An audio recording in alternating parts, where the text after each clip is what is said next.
Hi, welcome to a new series of Inspirational Leadership. This is series number 5. Just to remind you that you can go to YouTube and watch any of the other series. There's one on leadership as creating space. There's one on character requirements for leadership.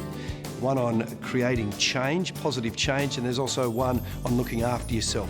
So this is series number 5, and while the others are kind of looking at leadership from a positive perspective, I guess this is taking the more negative perspective, and it's asking why do leaders fail.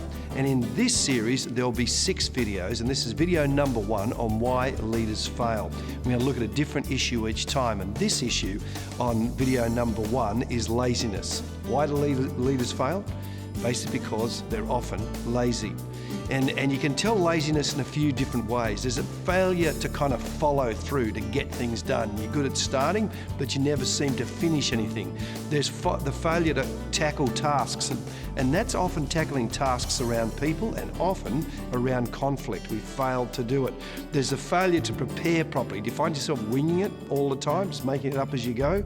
You may be failing to prepare. And there's failure to do unpleasant tasks. You know, every role, every ministry role, volunteer or paid, there's lots of unpleasant tasks, things that you just don't naturally want to do. But if it falls into your leadership responsibility, you need to do it. And often people don't, just because they're lazy. A really key issue here is to not confuse busyness and laziness. You might be listening to this and go, well, I don't have to pay attention. I'm really busy. Look, my time is totally full. I'm not being lazy because I'm busy. You can actually be very busy and totally lazy. You can be busy doing all the wrong stuff. You can be busy in trivia. You can be busy in pointless conversations. You can be busy in social media. You can be busy playing with technology. You can be busy spending all of your times doing things that don't matter much and failing to do the things that are important. So don't confuse busyness and laziness. So the question is, what do we do? So there are 3 things that you need to do, and the first is a little longer than the other 2. The first is to become accountable.